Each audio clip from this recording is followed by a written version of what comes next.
Salam alaikum.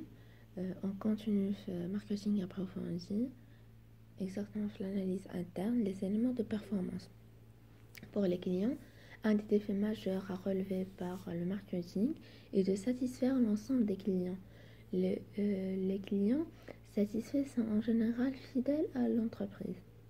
La démarche consiste à identifier les clients en premier lieu, puis d'appréhender la valeur délivrée pour mesurer le degré de satisfaction de la clientèle.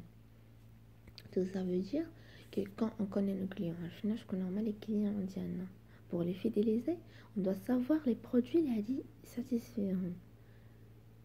Quand on produit un produit de bonne qualité, satisfaisant, le client sera satisfait, il sera fidèle à notre entreprise. En deuxième lieu, il y a la qualité totale.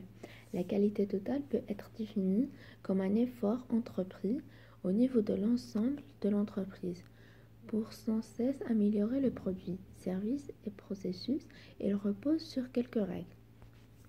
Alors, la première règle, la qualité reflète toute l'activité de l'entreprise, pas uniquement ses produits.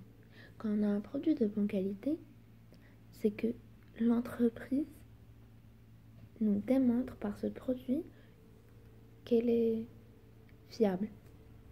La qualité, la deuxième règle, c'est que la qualité exige une implication totale du personnel. Sans le personnel, on ne peut pas avoir une bonne qualité parce que les machines ne vont pas nous donner la qualité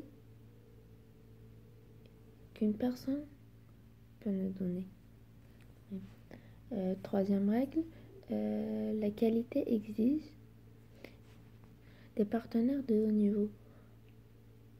Quatrième règle, la qualité peut toujours être améliorée et ne revient pas nécessairement plus cher.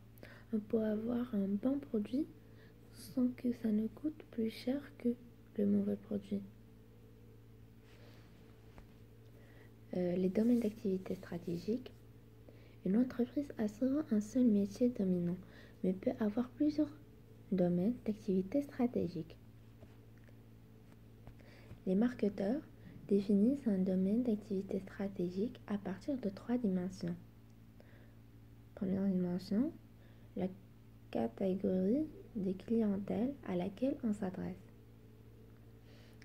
Deuxième dimension, les besoins qu'on cherche à satisfaire. Et la troisième dernière, la technologie privilégiée. Voilà, le DAS, comme on le voit là, c'est le petit carré là. C'est le domaine d'activité stratégique. Il rassemble la technologie, les clients et les besoins. Cette notion de DAS est utilisée dans la plupart des modèles d'allocation des ressources que nous étudierons plus loin. Une fois les domaines d'activité stratégiques recensés, il faut les analyser et les évaluer afin de savoir s'ils doivent être développés, maintenus, exploités ou abandonnés. Les critères de positionnement du DAS. De nombreux outils d'analyse sont aujourd'hui disponibles. Nous étudierons le modèle le plus célèbre proposé par le Boston Consulting Group.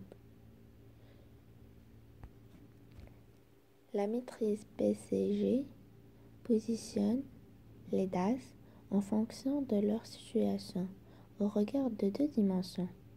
Première, la part de marché relative. Il renseigne sur la position concurrentielle de chaque DAS de l'entreprise et donc sur les positions en termes de leadership. Il se calcule en divisant la part de marché de l'entreprise à la part de marché moyenne des principaux concurrents pour le DAS concerné.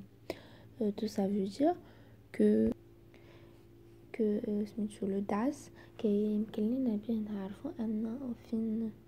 position l'entreprise en termes de concurrence, en termes de leadership. Et en second lieu, c'est le taux de croissance du marché.